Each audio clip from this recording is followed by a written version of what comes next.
habe extrem viel an der Medienschule in St. Gallen gelernt. Ich konnte für mich hier lernen, was der Unterschied ist zwischen dem kreativen Schreiben und dem Schreiben im Nachrichtenjournalismus.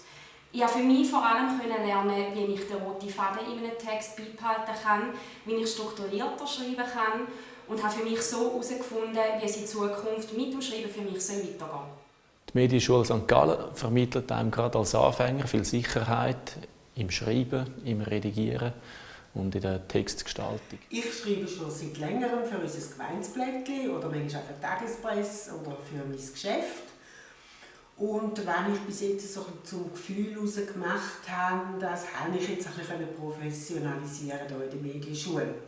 Ich weiss jetzt eher, was ich mache und warum.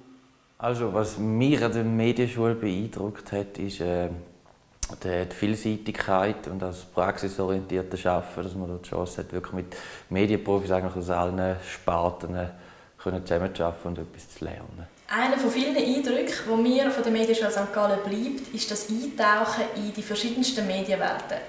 So haben wir zum Beispiel einen Tag im Radiostudio vom SRF in Zürich verbringen und haben dort die ganz unterschiedlichen Sendungsgefäße gesehen. So sind wir zum Beispiel bei einer Moderation live anwesend gewesen und die dort herrschende konzentrierte und gleich auch lockere Atmosphäre hat mich schwer beeindruckt.